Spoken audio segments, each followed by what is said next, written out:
Clasificación de los aceros por su soldabilidad. Atendiendo a la soldabilidad de los aceros, estos se pueden clasificar en soldables. Su contenido en carbono no excede del 0,25%. Medianamente soldables. Su contenido en carbono varía entre 0,25% y 0,4%. Poco soldables. Contienen carbono en porcentaje que va de 0,4% a 0,6%. No soldables. Son aquellos que tienen porcentajes de carbono superiores al 6%. Al igual que el carbono, los elementos aleantes y las impurezas juegan un papel muy importante en la soldabilidad del acero, así como en la aparición de grietas en el cordón de soldadura. Para evitar que la soldadura fisure, se recurre al precalentamiento. Para determinar la temperatura de precalentamiento, existen varias fórmulas. Una de ellas es la realizada por Seferian, que tiene en cuenta no solamente la composición del material, sino también el espesor. Para ello, se calcula el llamado carbono equivalente, que no es más que la suma del porcentaje de carbono y de la influencia, expresada en porcentajes, de los demás elementos aleantes. De esta manera, el carbono equivalente debido a la composición será espesor, siendo E, espesor de la chapa. El carbono equivalente total será la suma de los dos.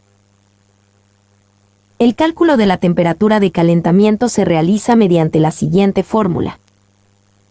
Aceros de alta aleación, el acero inoxidable. El acero inoxidable es un acero con contenido de cromo suficiente, mínimo 11%, para que la aleación sea resistente a la corrosión. Esta resistencia a la corrosión es debida a la formación de una película impermeable de óxido de cromo que impide que la acción del medio ambiente siga oxidando el metal.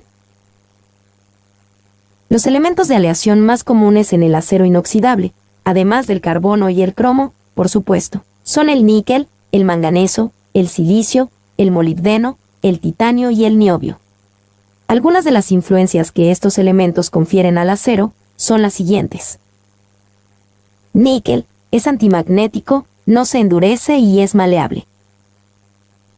Molibdeno aumenta la resistencia a ciertos medios corrosivos y mejora la resistencia a la tracción. Titanio y niobio impiden la formación de ciertos compuestos perjudiciales para los aceros inoxidables. En la manipulación de las planchas de acero inoxidable, debe tenerse sumo cuidado en no rayarlas ni hacerles hendiduras más o menos profundas, ya que esto da lugar a la destrucción de la capa protectora y son zonas propensas a corrosiones por picaduras. Asimismo, después de su soldadura, debe procurarse cepillar los cordones con cepillos de alambres de acero inoxidable con el fin de eliminar las posibles zonas de contaminación que pudieran dar lugar a corrosiones. También es aconsejable tratar las zonas soldadas con diversos compuestos como el ácido fluorhídrico, ácido clorhídrico, que favorecen la creación de la capa de protección. Aceros inoxidables martensíticos. Los aceros inoxidables martensíticos tienen un contenido en cromo situado entre el 11 y el 18%, y entre 0,1 y 1,4% de carbono. Se endurecen cuando se enfrían desde la temperatura de soldadura, temple, produciendo fragilidad y tendencia al agrietamiento, por lo cual no se recomienda su soldadura. Son magnéticos y tienen menor coeficiente de expansión y menor conductividad térmica que un acero al carbono. Se utilizan en plantas químicas sometidas a condiciones medianamente corrosivas, cuchillería. Si, a pesar de todo, deben soldarse, es preciso precalentarlos a temperaturas entre 200 y 400 grados C para, después de la soldadura, pasar a enfriarlos lentamente para reducir la dureza y el peligro de grietas. También es recomendable un poscalentamiento a 650 a 700 grados centígrados. El tipo de electrodo a utilizar debe ser lo más parecido al metal base. Aceros inoxidables ferríticos. Los aceros inoxidables ferríticos tienen un contenido en cromo situado entre el 16 y el 28% y entre 0,01 y 0,35% en carbono. Debido a su bajo contenido en cromo, su estructura es casi completamente ferrífica. Son magnéticos y más fáciles de soldar que los martensíticos porque no son endurecibles en modo alguno por tratamiento térmico, solo un poco por deformación en frío o en caliente. Poseen unas propiedades moderadas o mediocres de tenacidad y ductiosidad. Sufren crecimiento de grano y fragilización a temperaturas superiores a los 900 grados centígrados. Para su soldadura es preciso precalentarlos a 200 grados centígrados. Después de esta, debe realizarse un post-tratamiento a 750 grados centígrados para ayudarles a recuperar su ductilidad. Aceros inoxidables austeníticos. Su contenido en cromo oscila entre 17 y 27%, en carbono es inferior al 0,1% y contiene además un 8% de níquel aproximadamente. El níquel aporta resistencia a las altas temperaturas y a la corrosión y controla el crecimiento de grano debido a la presencia de cromo. El cromo tiende a formar carburos, mientras que el níquel tiende a descomponerlos. La adición de molibdeno a estos aceros mejora aún más la resistencia a la corrosión y a las altas temperaturas. Son amagnéticos y presentan excelentes propiedades de tenacidad y ductilidad, y tienen una gran estabilidad estructural. Son los más ampliamente conocidos y utilizados. El aluminio y sus aleaciones. Estado natural. El aluminio, al igual que el hierro, se encuentra en la naturaleza en forma de óxidos de aluminio, formando parte de diversos minerales. Uno de estos minerales más importantes es la bauxita y el aluminio se encuentra en ella en forma de óxido de aluminio o alúmina. El aluminio es un metal blanco, brillante, muy ligero y que funde a los 600 grados centígrados. Su conductividad eléctrica es aproximadamente 3 veces y media la del acero, mientras que su conductividad calorífica es de 3 a 5 veces la del acero. Esta última propiedad obliga a utilizar grandes intensidades de soldadura, así como precalentamiento en el caso de utilización de piezas gruesas. Su dilatación térmica es aproximadamente doble de la del acero, lo cual puede dar lugar a fuertes deformaciones y grietas en la soldadura. Al igual que el acero inoxidable, este metal se autoprotege de la oxidación creando una capa de óxido de aluminio o alúmina compacta, dura y cristalina, que impide que el oxígeno siga atacando el metal. Esta capa de alúmina, que desde el punto de vista de la protección es una gran ventaja, se convierte en inconveniente cuando se trata del tema de la soldadura, ya que si bien el aluminio funde a los 600 grados centígrados, la capa de alúmina lo hace a los 2050 grados centígrados. Otra particularidad del aluminio es su invariable unidad de color frente a la temperatura, lo que no permite tomar este como referencia de su temperatura. Por eso, es preciso emplear otros elementos como lápices termocolores, pirómetros. Aleaciones de aluminio. Las principales aleaciones del aluminio son: aluminio-cobre, posee grandes propiedades mecánicas. Aluminio-silicio, mejora la ductilidad y la resistencia al choque. Aluminio-zinc, mejora las propiedades mecánicas, disminuye la resistencia a la corrosión y se convierte en más pesada. Aluminio-magnesio, son más ligeras que el propio aluminio, con buenas propiedades mecánicas, mecanizado fácil y buena resistencia a la corrosión. Aluminio-manganeso, aumenta la dureza, la resistencia mecánica y a la corrosión. Aplicaciones del aluminio. Debido a su ligereza, el aluminio es un metal muy útil para la fabricación de aleaciones ligeras empleadas en construcciones, aeronáuticas y, en general, cada vez más, en los vehículos de transporte. Su elevada conductividad eléctrica lo hace útil para la fabricación de conductores eléctricos. Su elevada conductividad calorífica es aprovechada para la fabricación de utensilios de cocina, y en general, para aparatos intercambiadores de calor. Su maleabilidad se utiliza para la fabricación de papel de aluminio. Su resistencia a la corrosión hace que sea idóneo para la fabricación de depósitos que han de contener líquidos corrosivos. El cobre. Estado natural. El cobre fue uno de los primeros metales utilizados por el hombre, ya que debió existir con relativa abundancia en la naturaleza en estado nativo.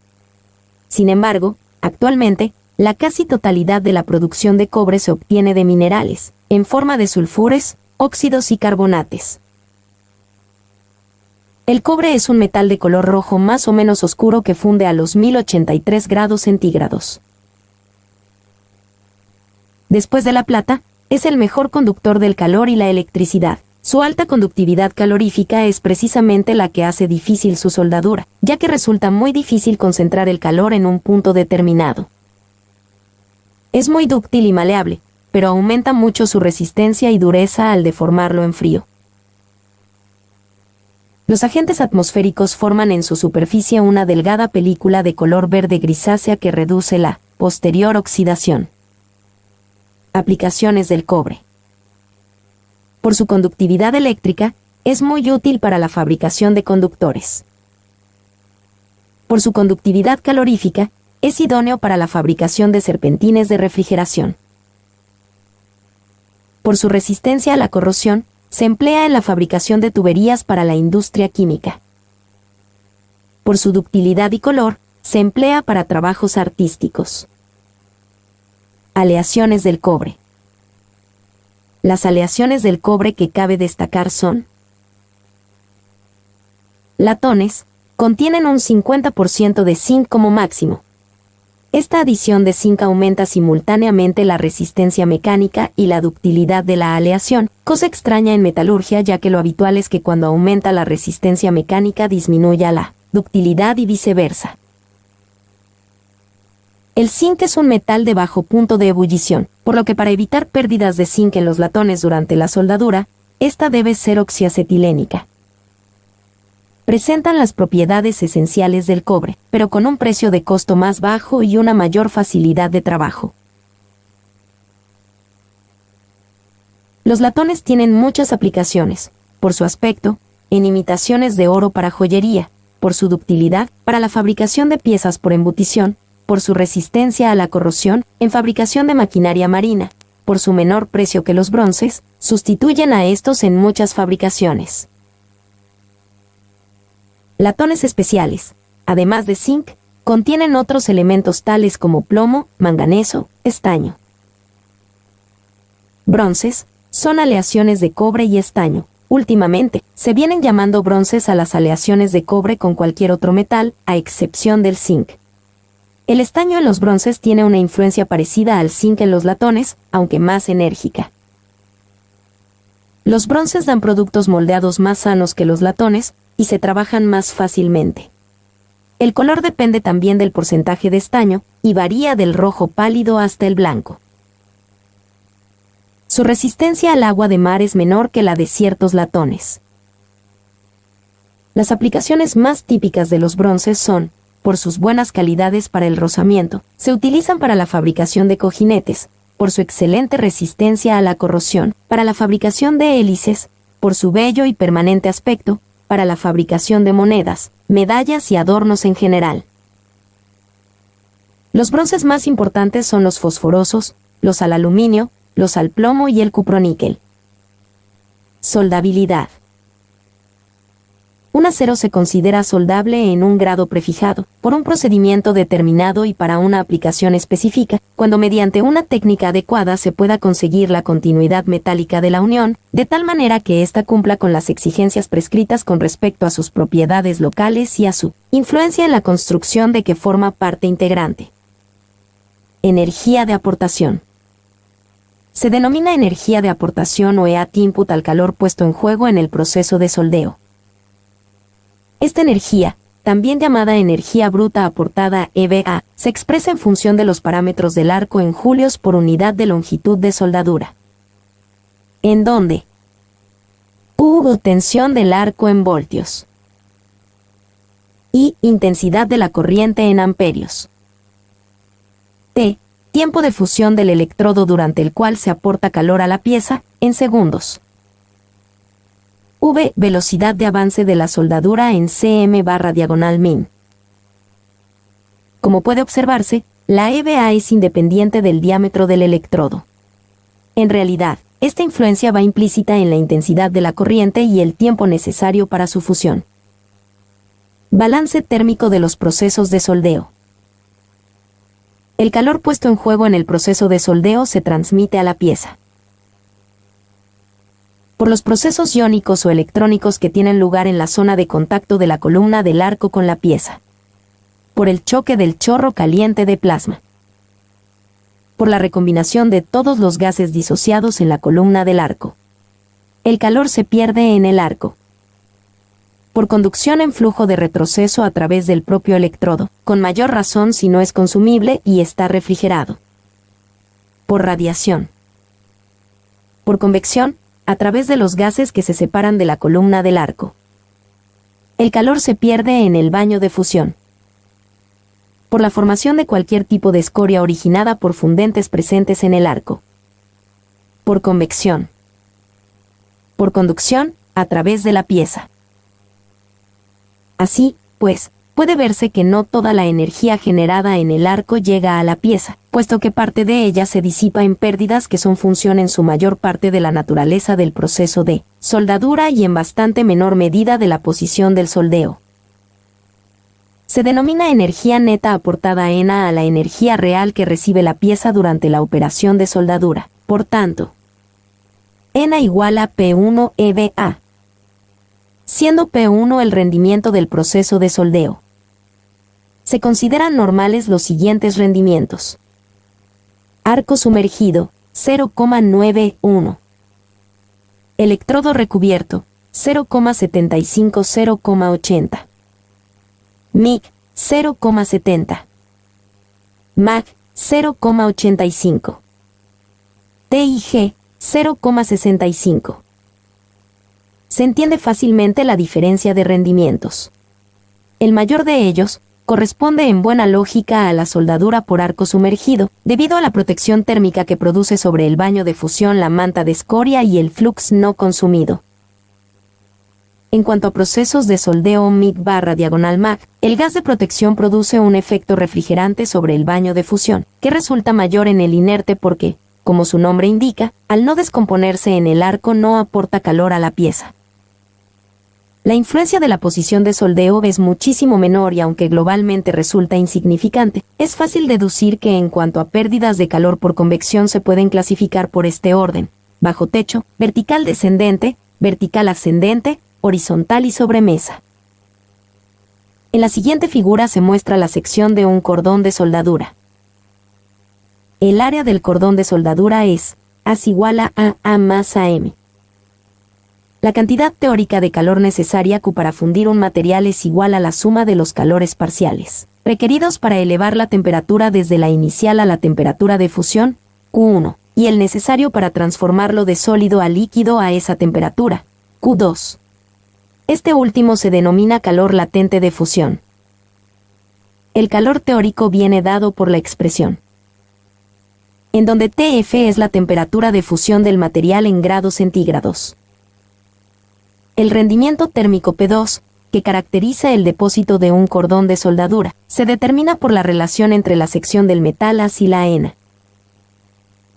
El rendimiento térmico depende principalmente del proceso de soldeo y del material, y en menor escala, del espesor y diseño de junta.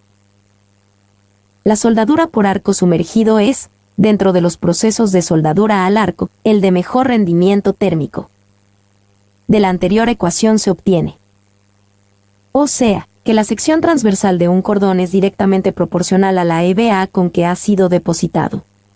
De esta manera, en una réplica metalográfica, en donde por ataque químico puedan distinguirse los cordones, midiendo el área de su sección y conociendo el proceso de soldadura utilizado, se puede calcular la energía de aportación empleada, ya que dentro de un mismo proceso de soldadura, Pi y Pt no varían cuando se modifican los otros parámetros de soldadura. Zonas en una junta soldada. La composición química del material de base, del aportado y las temperaturas a que han estado sometidos durante el soldeo tienen una influencia decisiva sobre la estructura metalúrgica y, como consecuencia, en el comportamiento del conjunto soldado, tanto desde el punto de vista mecánico como frente a la corrosión. A continuación se indican las zonas características del depósito de soldadura. Material base es el material de la construcción no afectado por la operación de soldadura, cuya composición química y estructura corresponden completamente a las de partida. Metal de soldadura. Es el metal fundido por la operación de soldeo y cuya composición química y estructura corresponden a las proporcionadas por la fusión del material de aportación, electrodo revestido, alambre, varilla, alambre y flux, y del material de base. Zona afectada térmicamente. Z es la zona del metal de base que ha permanecido durante cierto tiempo en una gama de temperaturas en la que pueden producirse transformaciones o modificaciones estructurales, ya sea por formación de otras fases en aceros al carbono o poco aleados, ya sea por precipitación de compuestos de elementos intersticiales como carburos o nitruros o por formación de fases intermetálicas en los aceros inoxidables. Riesgos de la absorción de gases en metal fundido. Uno de los problemas más importantes que afectan a la calidad final de la construcción soldada y que debe tenerse presente en todas las clases de aceros es la absorción de gases por parte del material fundido. Los gases que afectan principal y desfavorablemente a la unión soldada son el oxígeno, nitrógeno e hidrógeno. Los dos primeros proceden del aire y el último de la humedad ambiental o del agua absorbida por los materiales de aporte. Oxígeno. El oxígeno es un elemento muy activo. Su acción puede evitarse utilizando desoxidantes adecuados. En los aceros, el manganeso y el silicio, que tienen gran afinidad por el oxígeno, lo captan formando óxido de manganeso y óxido de silicio que pasan a la escoria. El oxígeno libre forma monóxido de carbono con el carbono del acero a la temperatura de soldadura. Este gas, si no dispone de tiempo para desprenderse, queda ocluido dentro del metal fundido formando porosidades esféricas o vermiculares originadas por la tendencia de escape del gas. Nitrógeno.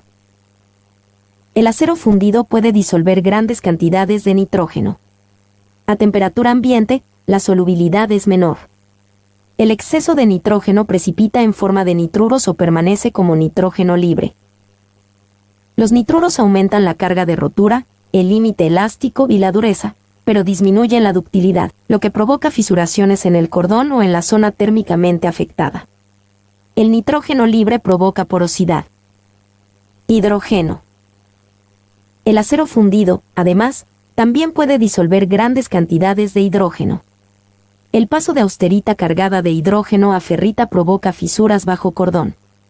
En ensayos estáticos, un acero cargado de hidrógeno muestra el fenómeno denominado ojos de pez, especie de copos de color blanco que suelen aparecer en la superficie de rotura de las probetas.